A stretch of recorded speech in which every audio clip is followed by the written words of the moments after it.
Good morning, welcome to Shir and Torah Anytime. We're up to Perek Yud. Very interesting Perek. Umalka Shiva Shoimas Eshem Ashloimo L'Shem Hashem V'Tovo L'Nasoisoi B'Chidos. So here's the story of the Queen of Sheba. Now, where is Sheba? Some say that it's next to Yemen. Some say that it's in Africa. There's people today in Ethiopia who claim to be the descendants of Shlomo Melech and the Queen of Sheba, but we don't have any Mesoda that was anything that actually happened between Shlomo Melech and the Queen of Sheba. But regardless, there's this Queen of Sheba that hears Hashem Shlomo L'Shem Hashem V'Tovil L'Nasoisoi B'Chidos. She heard about Shlomo Melech, she heard about his wisdom, she heard all about him, and she wanted to check him out, and she wanted to test him. Many midrashim of what are the tests that he made, that she made. But v'tovoi Yerushalaymo, she came to Jerusalem, b'chayil koved ma'od, a large army, a great army, gemalim nuisim b'somim v'zov rav ma'od ve'evan yukara, with camels, with a tremendous amount of spices and gold and precious stones. She came to Shlomo Melech and spoke to him about everything that was in her heart.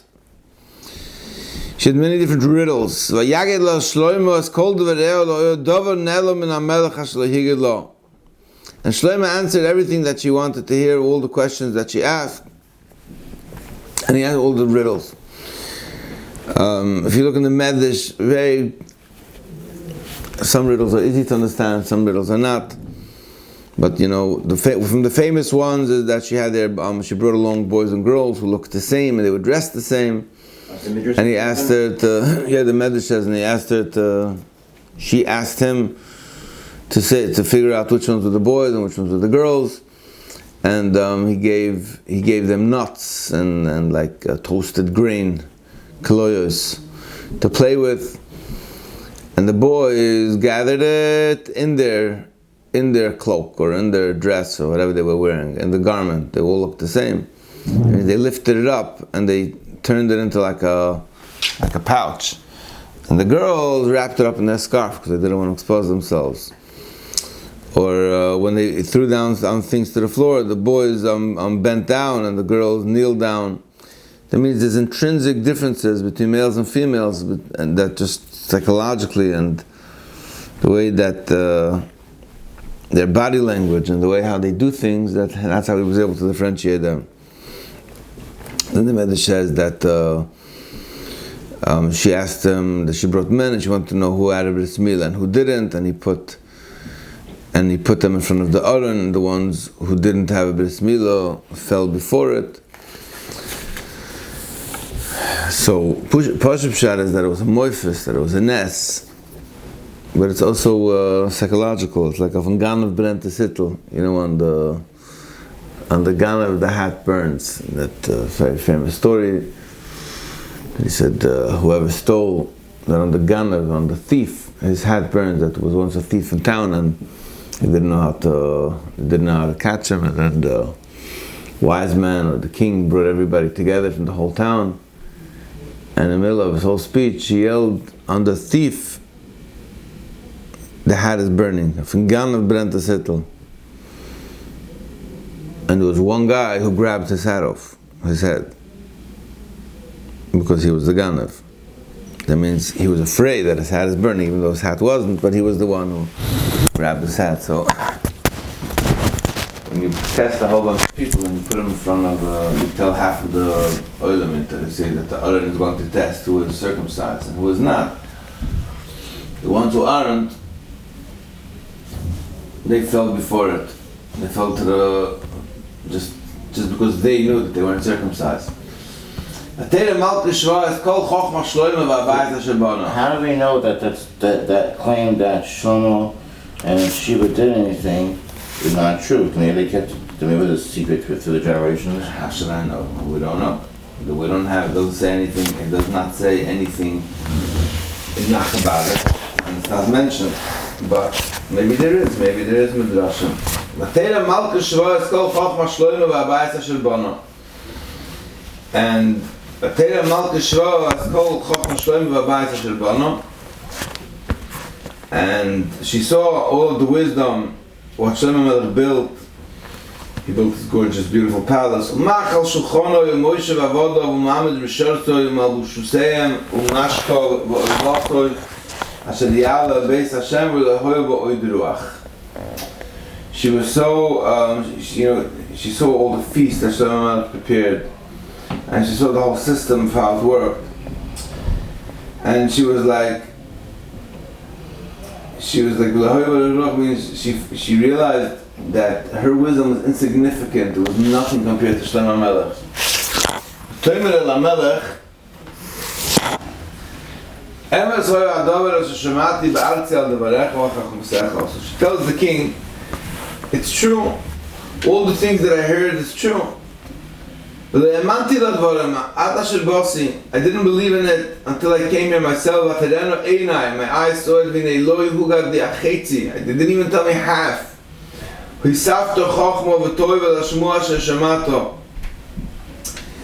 Your wisdom exceeded way past what everybody told me about you. How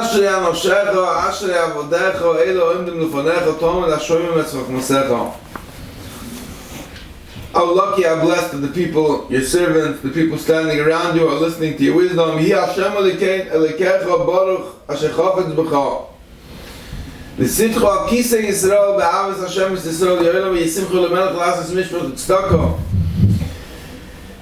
Hashem be blessed who desired you to put you on the throne.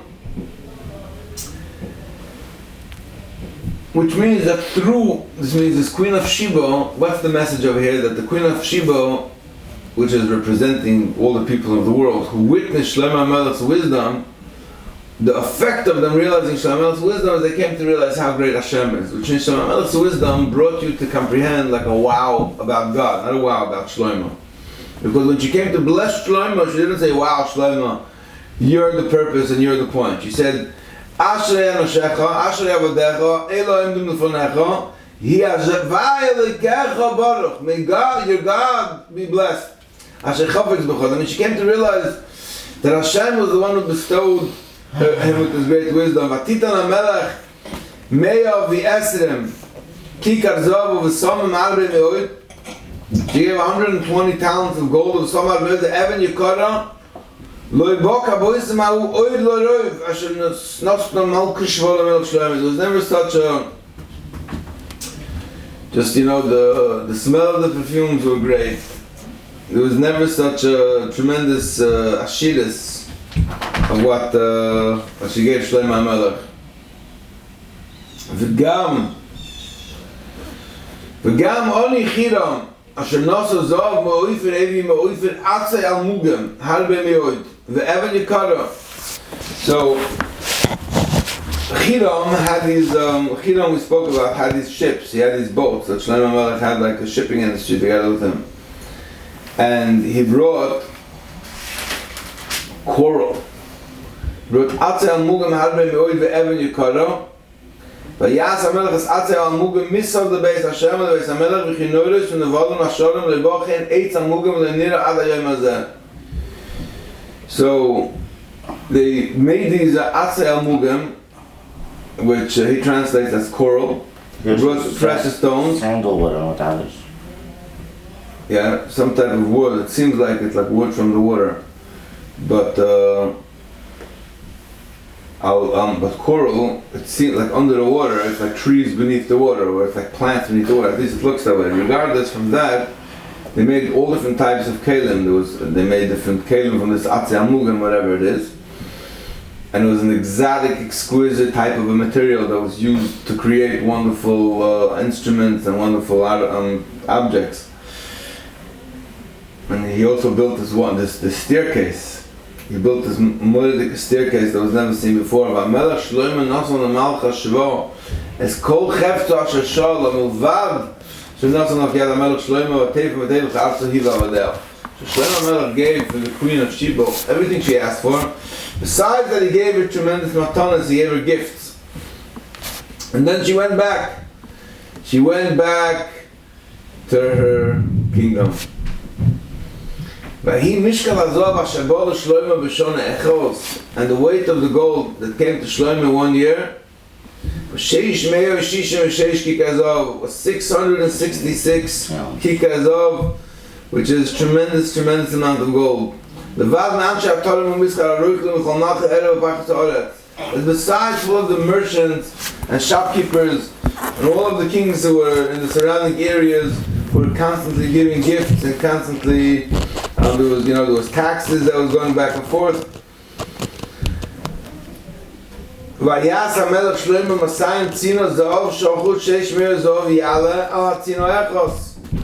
He made, now usually shields are made from iron, but there was so much gold that he made 200 shields from gold, from soft gold.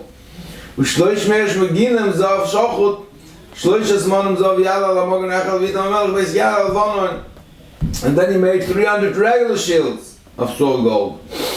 And then he took 300 monim of zav and he put it into regular shields and he put them into the base alvonon. So these are, there's tzino and there's moginim. Tzinem are shields that protect the entire body from all three sides, and moginim is the ones that you hold in your hand. So the purpose of these shields weren't to go into battle. You can't go to battle with a gold shield, it's too heavy. It was just like a decorative piece, like you have a lot of times in museums, and you have a lot on display. You have like the swords that are used for kings. So he had so much wealth that they made these shields, these decorative shields. It just brought out the power and the prestige of the kingdom. Where is this located? In his house? Where? And this is in Eretz No, I'm saying in his house. Yad Alvanon was in the forest of Lebanon, somewhere outside in Yerushalayim, the forest of Jerusalem. He made a great throne of ivory. Now you have to understand, ivory is a very precious material. And he built this wonderful throne. And he placed it with shining gold. Sheish Malos the Kisei. This is the one with the 15 steps? Sheish Malos the Kisei, 6 steps. And there was the headdress, the Kisei Machoro. V'yados mizeh imizeh el mokoim ashoves u'shnayim aroyos onim etzel hayados. So there was arms on each side, and there was 2 lions standing besides the arms. Everybody knows the midrashim about this. U'shneim oser aroyim oimdim shom al sheish amalos mizeh u'mizeh l'nasakin l'chol ma'amachos. There was 2 sets of lions on each side, and the 6 steps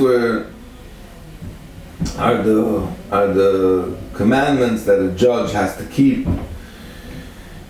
which was negay for him. And then every time he walked up on a step, there was like an announcer who would say, don't pervert justice, and don't take shoichad, and don't all the things that a shofet has to know.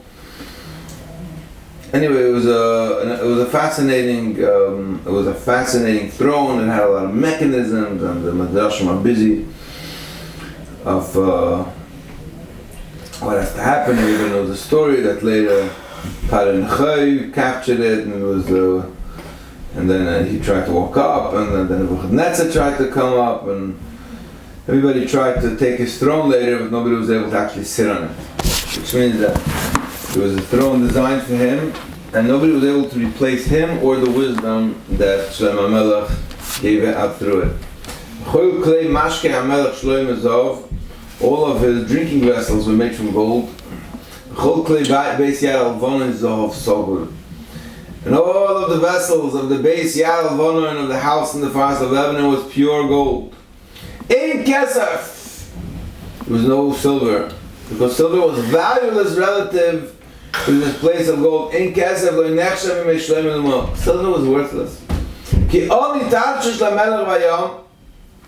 Because he had ships on the Sea of Tarshish, together with the ships from Chiram, Achaz Sholosh Shonim Tavoi, only Tarshish, Nois Zov Chesed Shanavim, Kupe Vetukiim. So every 3 years, so there was ships coming back and forth from these from the shipping trade that he created together with Kiram. And once in 3 years, the ships from Tarshish would come, and you know what were on these ships? There was gold, silver, there was monkeys, peacocks, and tusks. Now I don't know if it means just the tusks of the elephants, because it says only Tarshish Noshe Zov V'Chesav Shanhavim V'Kupim V'Sukim. So I don't know if it only means the tusks or they actually managed to import elephants, which obviously would have been huge, but I can't imagine how it was physically possible for an elephant to be transported on ships from the ancient world. Even though, I mean, you were able to bring elephants around via land, but I don't think it means through ships. But regardless, the fact is that they brought exotic animals, monkeys and peacocks, is not something which is native to the land of Israel. He was huge, he was greater wisdom, greater everything. And all the world sought to come to Shlomo to hear his wisdom. They were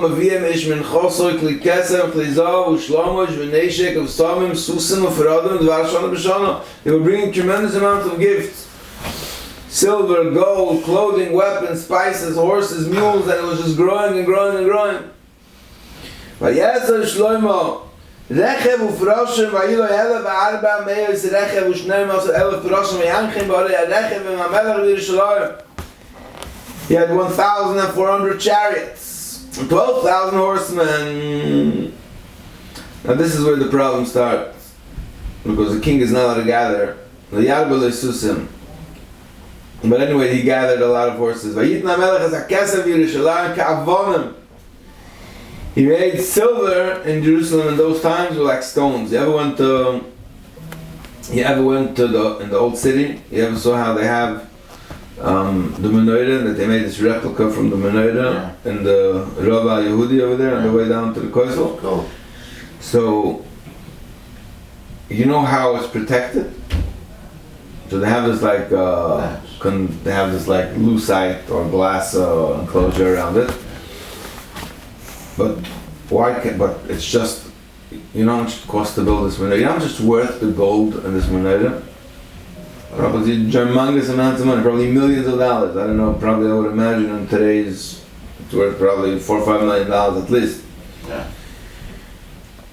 So why aren't they afraid anyone's going to steal it? Cameras. And because it's heavy. It's just plain heavy. You physically can't move it because it's just a menorah of gold. Nobody's just able to just come and pick it up and take it away. Right. So Shlomo HaMelech had so much silver that he put like silver, huge blocks of silver on the roads. It was just a show, a display of abundance, and it was okay. Nobody was able to take it because it was like heavy like stone. Put silver there like stones.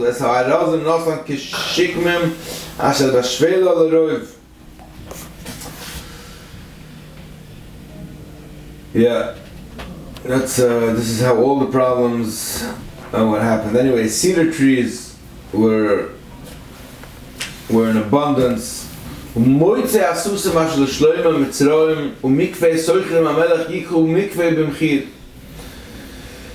So the horses that Shlomo HaMelech brought were from Egypt, and they were from Umikvei Soichrei Melech, and also from a place, it seems like Kvi.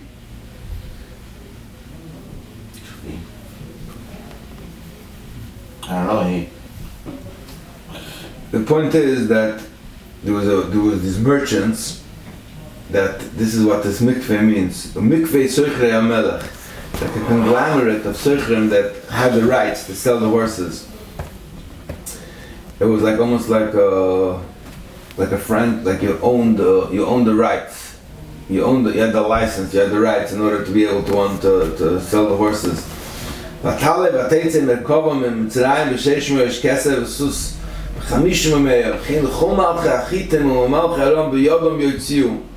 So a chariot went up and came out of Egypt for 600 shekel, and a horse for 150. So the point is that it went up in value. It was like If you wanted to buy a Ferrari, you wanted to buy a Lamborghini, you wanted to buy a Range Rover, a Bentley, a Rolls Royce, you wanted to buy like the high up horses and cavalry, it was all owned by the kingdom, and there was a tremendous shefa of value, and there was a tremendous abundance that was going on at the time of Shlomo. Chaim. It was so.